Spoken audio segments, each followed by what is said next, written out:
দক্ষিণেশ্বরে আছে। তো ঠাকুরের সঙ্গ করবেন বলে আছেন, ধ্যান ধারণা করছেন। তো ঠাকুর তাকে বলছেন, তো তার একটু জ্ঞানের চর্চা, বেদান্ত বিচার টিচারের দিকে তার মন। কিন্তু ঠাকুর তাকে বলছেন, কিন্তু ঠাকুর হয়তো বুঝেছেন যে তার অ্যাকচুয়ালি ভাবটা হলো ভক্তে। তিনি জ্ঞানের চর্চা দিয়ে বেশি তার উন্নতি হবে না, মানে তার ভক্তির দিকে তার উন্নতিটা ভালো হবে। থাকে না, এক একজন মানুষের এক এক রকম, সবারটা একরকম না পথটা, কারো জ্ঞানের দিকে, কারো ভক্তির দিকে। তো ঠাকুর তাকে বলছিলেন যে তুমি জ্ঞান চর্চা করো, ভক্তি নয়, ভক্তি সার, এটা বলেছিলেন। তাও বলছিলেন বিশ্বাস করো, নির্ভর করো, তাহলে নিজের কিছু করতে হবে না, মা কালী সব করবে। আগের দিন এই পর্যন্ত আমরা দেখেছিলাম, বলছেন ঠাকুর। ঠাকুর বলছেন জ্ঞান আর ভক্তির কোনটা কেমন ওটা বলছেন। জ্ঞান সদর মহল পর্যন্ত যেতে পারে, ভক্তি অন্দর মহলে যায়। সুন্দর কথা হচ্ছে, জ্ঞানটা কি, একটা বাড়িতে যেমন অতিথি এলে বা কোনো কেউ এলে আমরা কোথায় বসাই, ড্রয়িং রুমে বসাই, হ্যাঁ এখানে বসুন, বা অফিসে বসালাম, যে বাড়ির লোক আসবে এসে দেখা করবে।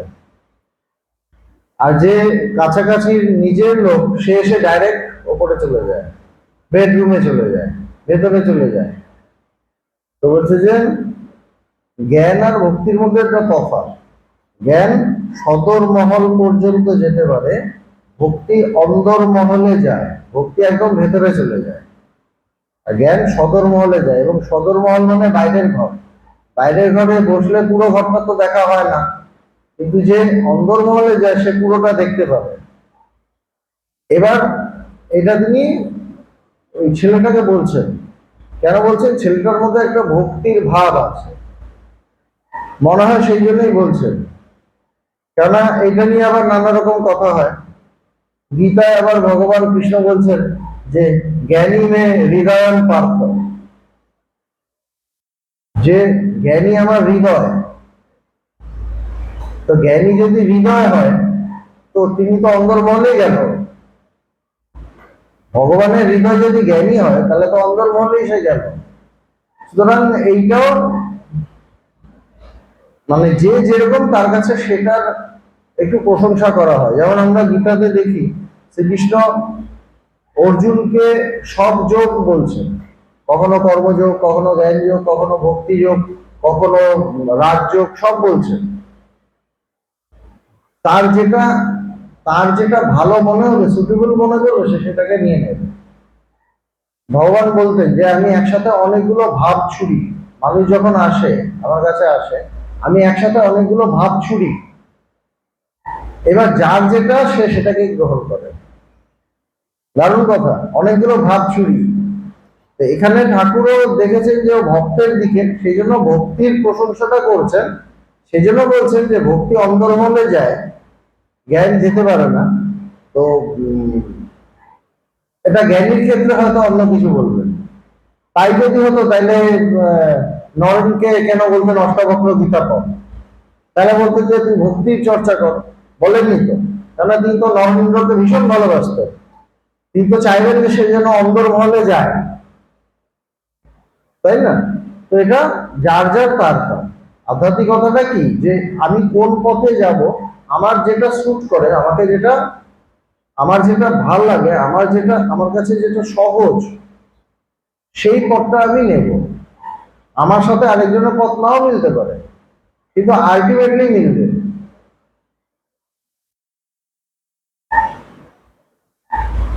ভক্তি অন্দরমহলে যায়, শুদ্ধাত্মা নির্লিপ্ত, বিদ্যা অবিদ্যা তার ভিতর দুই আছে, তিনি নির্লিপ্ত। আর ব্রহ্ম কি, আমাদের যেটা স্বরূপ, আমরা সেই ব্রহ্ম। ব্রহ্ম কি নির্লিপ্ত, কোনো কিছুর সাথে যুক্ত নয়। ব্রহ্ম কোনো কিছুর সাথে যুক্ত নয়, হচ্ছে তার মধ্যে সব আছে, বিদ্যা অবিদ্যা, কিন্তু তিনি নির্লিপ্ত। তিনি যে কোনোটার প্রতি তার প্রেফারেন্স বেশি, কোনোটাকে তিনি সাপোর্ট করছেন, তা কিন্তু নয়।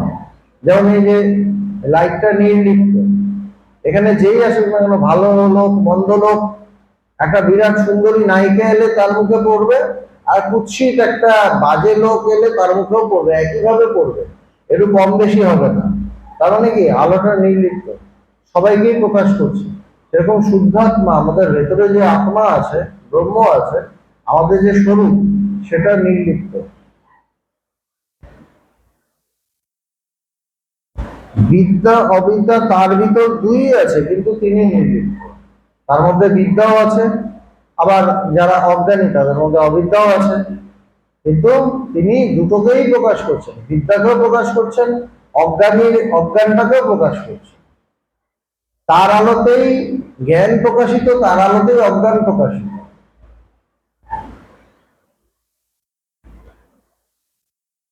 বায়ুতে কখনো সুগন্ধ কখনো দুর্গন্ধ পাওয়া যায়, কিন্তু বায়ু নির্লিপ্ত, বায়ুর অ্যাকচুয়ালি কোনো গন্ধ নেই। কোনো ফুলের গন্ধ হয়তো পেল, আমি বললাম বাতাসে কি সুন্দর গন্ধ, বাতাসে কোনো গন্ধ নেই। ওরা কোনো ফুলের গন্ধ আসছে বা কোনো ধূপকাঠির গন্ধ আসছে, তাই না, খুব বাজে গন্ধ আসছে, বাতাসে কোনো বাজে গন্ধও নেই, ওরা জাস্ট ক্যারি করছে, আর কিছু না। বাতাসও নির্লিপ্ত, তার কাছে ভালো গন্ধ খারাপ গন্ধ, গন্ধ বলে আলাদা কিছু।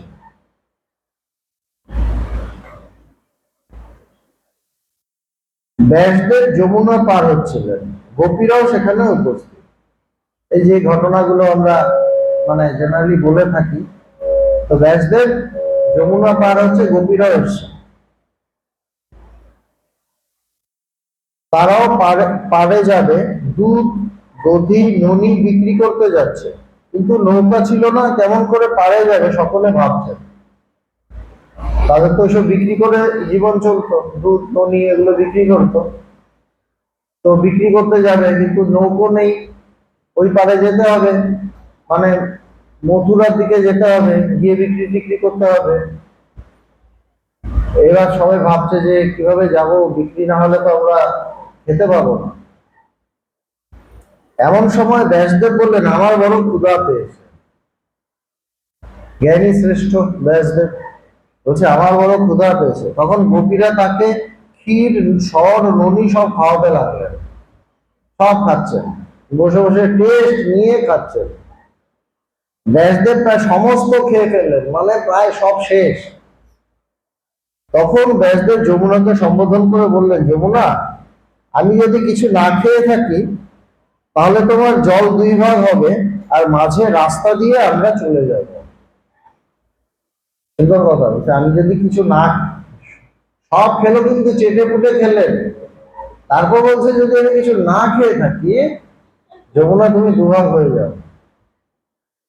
ঠিক তাই হলো, যমুনা দুভাগ হয়ে গেলেন, মাঝে ওপারে যাওয়ার পথ, সেই পথ দিয়ে ব্যাসদেব ও গোপীরা সকলে পার হয়ে গেলেন। ব্যাসদেবের মানে ব্যাসদেব আর গোপীরা রাস্তা দিয়ে পার হয়ে গেলেন। তো মানে এখানে গোপীদের যাওয়ার উদ্দেশ্যটা পূর্ণ হলো না আর কি, সব তো উনি সাজিয়ে দিয়েছেন। যাই হোক, যমুনা দুভাগ হয়ে গেল, কিন্তু যে জন্য যেতেন বিক্রি করতে, তা তো সব শেষ। এটা যদি বলতেন যে সব আমার সামনে নিয়ে আসো, আমি যদি কিছু না খাই, ওটা বলেননি, ওটা বলছে যমুনা দুভাগ হয়ে যাবে। এনিওয়ে, গোপীরা বোধহয় আর বেশি কিছু বলেননি, যে আপনি তো সব আমি আর কি কোথায় কি বিক্রি করব।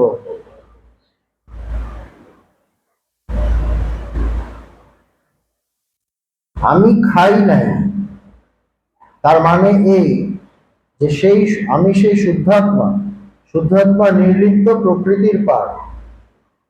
আমি খাইনি, এই যে বললেন যমুনা দুভাগ হয়ে গেল, তিনি মিথ্যা কথা বললে তো যমুনা দুভাগ হতো না। তিনি কেন করলেন?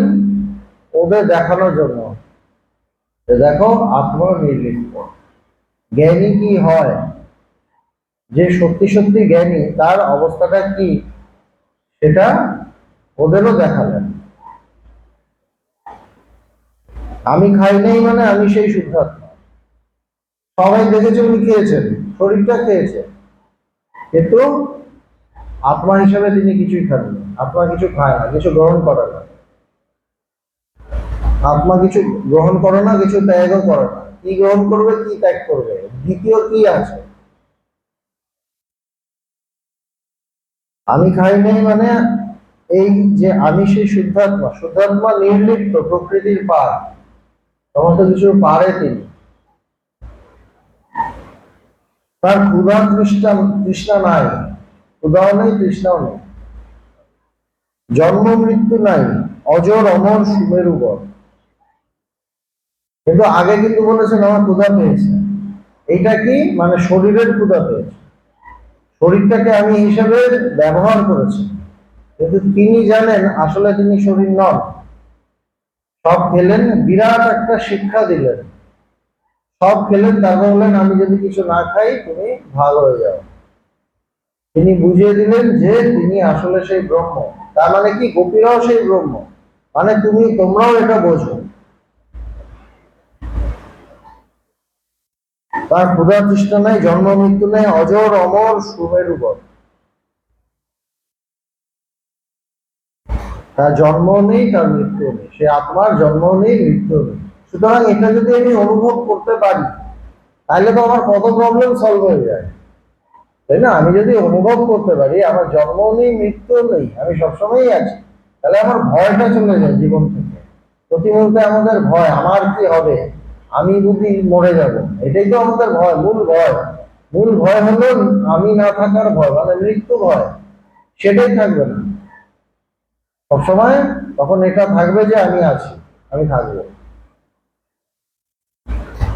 তার ক্ষুধা তৃষ্ণা নাই, জন্ম মৃত্যু নেই, অজর অমর সুমেরুবর। সে অজর, তার জরা নেই, তার কোনো রোগ নেই।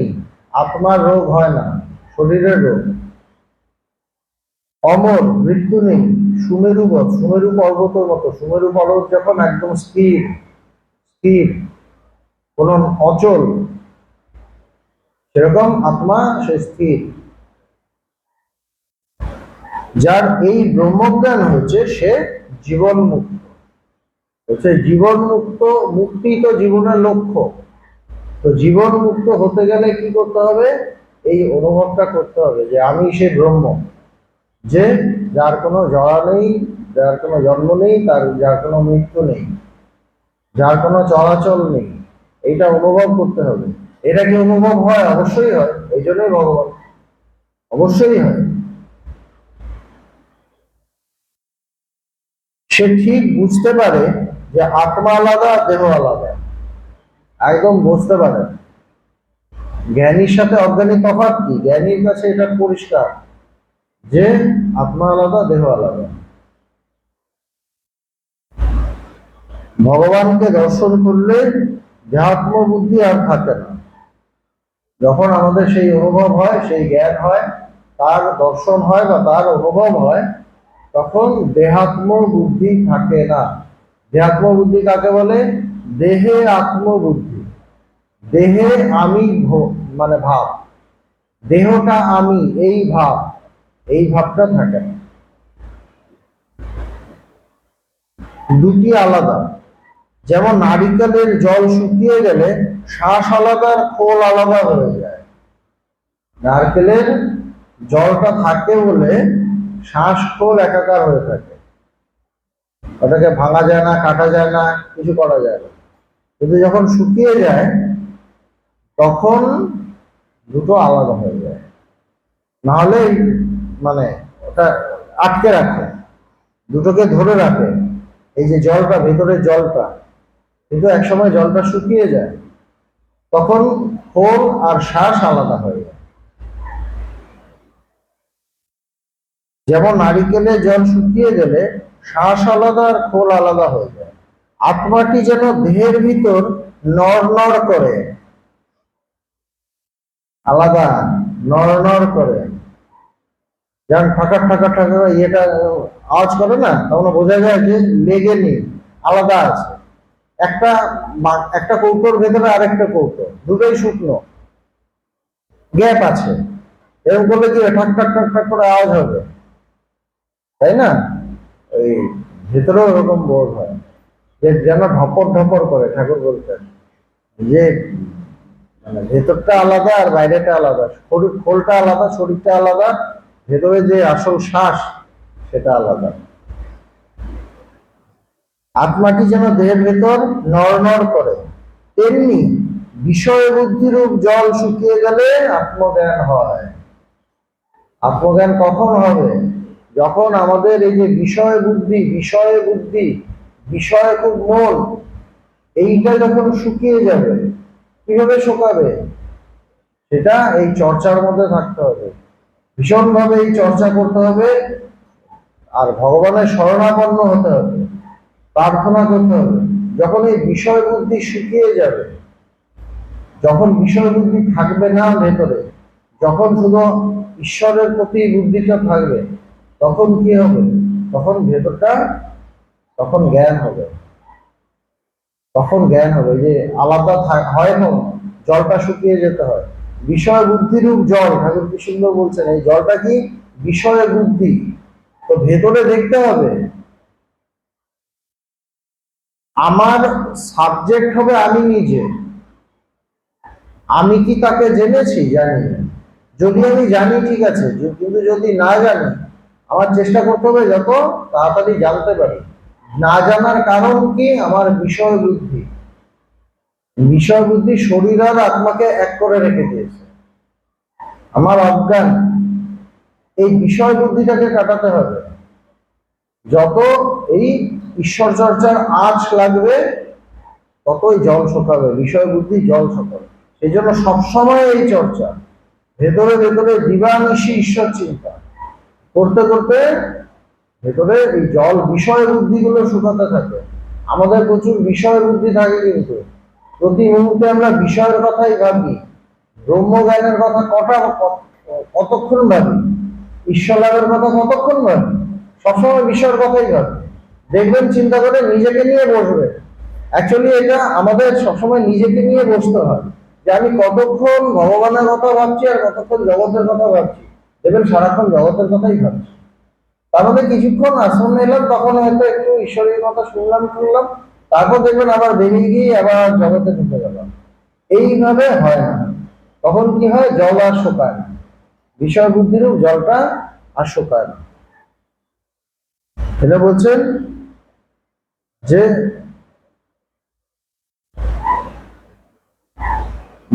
বিষয় বুদ্ধিরূপ জল শুকিয়ে গেলে আত্মজ্ঞান হয়, তখনই আত্মজ্ঞান। যখন জলটা শুকাবে তখনই জ্ঞান। আত্মা আলাদা, দেহ আলাদা বোধ হয়, দুটো আলাদা। কাঁচা সুপারি বা কাঁচা বাদামের ভিতরের সুপারি বা বাদাম ছাল থেকে তফাৎ করা যায় না। কাঁচা হলে তফাৎ করা যায়, পেকে গেলে, হয়ে গেলে, মানে তখন ওই আলাদা হয়ে যায়। কিন্তু পাকা অবস্থায় সুপারি বা বাদাম আলাদা, ও ছাল আলাদা হয়ে যায়। যে পেকে গেল দুটো আলাদা। পাকা অবস্থায় রস শুকিয়ে যায়। ব্রহ্মজ্ঞান হলে বিষয় রস শুকিয়ে যায়। ব্রহ্মজ্ঞান হলে রস পুরোটাই শুকিয়ে যায়। আর যতক্ষণ আমার রস থাকে, ততক্ষণ আমার ঈশ্বরের রসে নিজেকে চুবুনি খেতে হবে। এই চুবুনি খেতে খেতে ওই রস শুকিয়ে যাবে। ঈশ্বরের রস কি? ঈশ্বরের এই কথায়, এই চর্চায়, তার চিন্তায় মগ্ন হতে হবে। যত মগ্ন হব, বিষয় রস শুকিয়ে যাবে। ব্রহ্মজ্ঞান হলে বিষয় রস শুকিয়ে যায়। কিন্তু সে জ্ঞান বড় কঠিন। তবে কি বলছে? এই জ্ঞান লাভ করা কঠিন, সহজ না। বললেই ব্রহ্মজ্ঞান হয় না। কিন্তু এখানে সহজ। কেন সহজ? এখানে ভগবান এসেছিলেন, এখানে ভগবান আছেন, এই শক্তিটা আছে, সে সবসময় সাহায্য করছে। এখানে একটু পালটা তুললেই নৌকা মানে এগোতে থাকবে, কিন্তু পালের মধ্যে যদি ফুটো থাকে তাহলে এগোবে না। ফুটো দিয়ে হাওয়া বেরিয়ে যাবে, তখন আর নৌকা এগোবে না। ফুটো মানে জগৎ। ভগবানের চিন্তা করছি, ফট করে জগতের কথা মনে পড়লো, এই ছুটে গেলাম, এই করে টুলে আবার এসে আবার একটু চিন্তা করছি, আবার মনে পড়লো, আবার ছুটে গেলাম, তাহলে হবে না। পালটা তো ঠিক থাকতে হবে। বলছে না, পাল তুলে দে, মাঝি হেলা করিস না। পালটা যদি ফুটো থাকে তাহলে তো হেলা করা হয়ে গেল। আমাদের বিষয় বিষয় ঢুকে ফুটো হয়ে যায় পালগুলো। হাওয়াটা বইলেও আমার নৌকো আর এগোয় না, অন্য নৌকো এগিয়ে যাচ্ছে, আমার নৌকো এগোয় না। কেন এগোয় না? না, আমার তো বিষয়ের এগুলো ফুটো আছে, ওগুলো মেরামত করতে হবে, সেলাই করতে হবে। মনের মধ্যে বিষয় থাকলে হবে না। এটা হচ্ছে কি, জ্ঞান বড় কঠিন বললেই ব্রহ্মজ্ঞান হয় না। কেউ জ্ঞানের ভান করে, আবার কেউ কেউ কি করে, জ্ঞানের ভান করে। আমার যখন হলো, মানে বোঝাতে পেরেছে আমার হয়েছে, মূল কথাটা হলো আমার হয়েছে। হম এরকম করে মানুষ। এগুলো অনেক কিছু দেখা আছে তো, ঠাকুরের কথাগুলো বেশ। কেউ জ্ঞানের ভান করে সহাস্যে। একজন বড় মিথ্যা কথা কইতো, একজনের কথা বলছে, কোন একজন খুব মিথ্যা কথা বলতো, আবার এদিকে বলতো আমার ব্রহ্মজ্ঞান হয়েছে।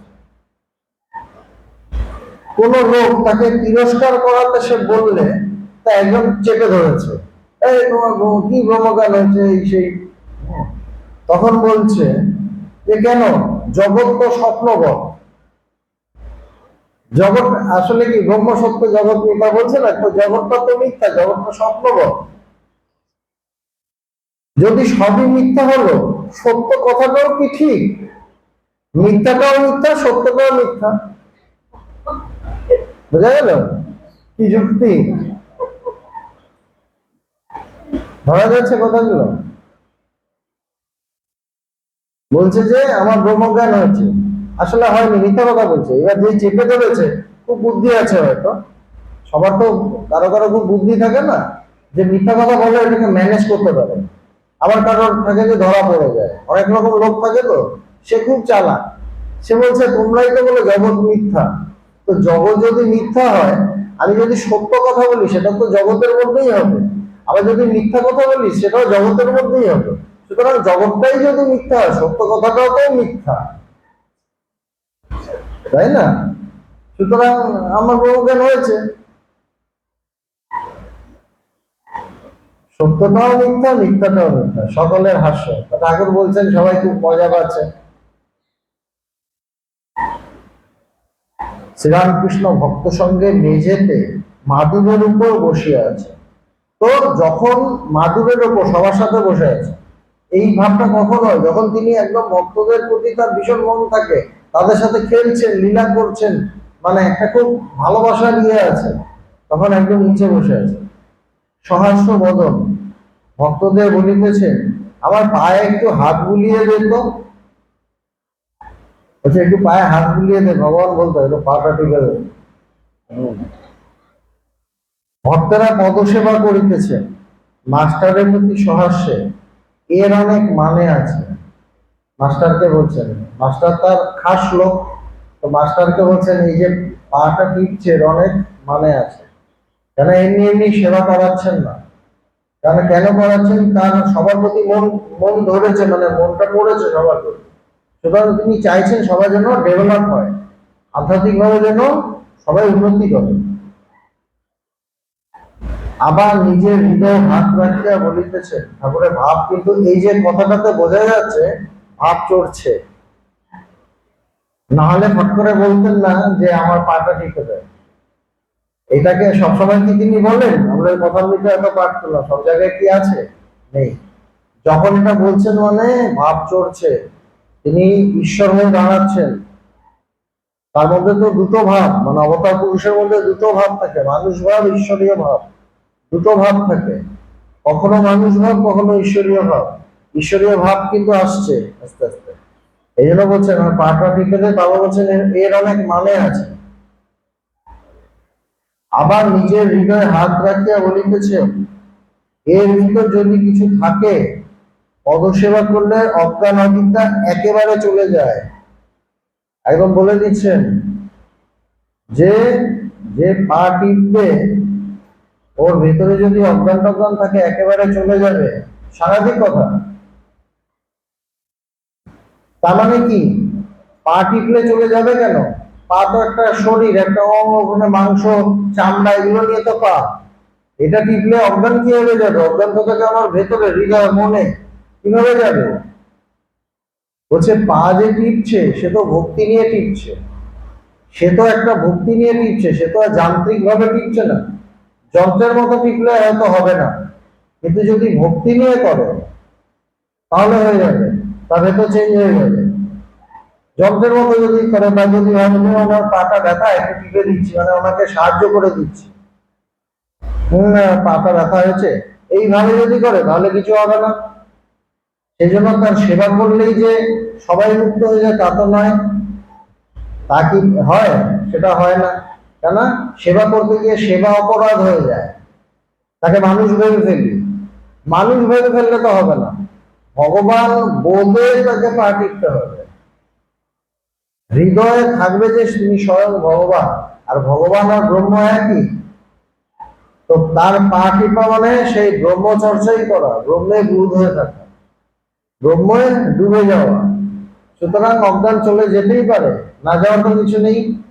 আমি যখন একদম সামনে আমার স্বয়ং ভগবান আছে এই ভেবে যখন আমি তাকে সেবা করব, আমার মনটা তো ব্রহ্মে চলেই যাবে, কারণ তিনি স্বয়ং ব্রহ্ম, তিনি ব্যক্ত ব্রহ্ম। আর এমনি যে আসল যে মানে ভেতরের যে ব্রহ্ম, যে ব্রহ্মজ্ঞান লাভ, সেটা অব্যক্ত, ভেতরে দেখো, সেটা প্রকাশ নেই। কিন্তু অবতার পুরুষরা কি তারই একটা বাইরের ম্যানিফেস্টেশন, একটা প্রকাশ, ব্রহ্মেরই প্রকাশ অবতার পুরুষ। সুতরাং তাকে যদি আমি টিপি, তার পাটা যদি টিপি কিন্তু ওই ভক্তি নিয়ে, তখন নিশ্চয়ই জ্ঞান হবে, অজ্ঞান চলে যাবে। এই জন্য বলছেন এর ভেতরে যদি কিছু থাকে, পদসেবা করলে অজ্ঞান অবিদ্যা একেবারে চলে যায়। হঠাৎ শ্রীরামকৃষ্ণ গম্ভীর হইলেন, যেন কি গুজ্জ কথা বলিলেন। এই বলতে বলতে হঠাৎ সিরিয়াস হয়ে গেছে, ভাব চড়ছে, যেন কিছু একটা ইম্পর্টেন্ট বলবেন শ্রীরামকৃষ্ণ মাস্টারের প্রতি। এখানে অপর লোক কেউ নাই, মানে সব ইয়ং ছেলেরা, তার নিজের লোকরা মানে বসেছিল, মানে ভক্ত, তার আপনজন। হচ্ছে এখানে বাইরের কেউ নেই, এখানে অপর লোক কেউ নাই। সেদিন হরিশ কাছে ছিল, দেখলাম খোলটি ছেড়ে, ঠাকুর বলছেন যে কি দেখলেন? দেখলাম খোলটি ছেড়ে, তার এই শরীরটা ছেড়ে সচ্চিদানন্দ বাইরে এলো, এসে বললে আমি যুগে যুগে অবতার।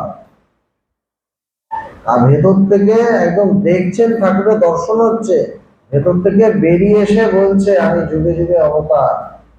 একদম বলছে দেখলাম সচ্চিদানন্দ খোলটি ছেড়ে বাইরে এলো। নাহলে ঠাকুর কি বলতে পারেন যেই রাম যেই কৃষ্ণ সেই ইদানিং রামকৃষ্ণ? এটা সোজা কথা কি? ভগবান বলতেন আমি ভগবান, আমাকে ভগবান বলে যেন, মহারাজজিকে বলেছিলেন। এখন হাঁটতে হাঁটতে মহারাজ, মহারাজ না তখন বোধ হয় আগের নাম ছিল মৃণাল,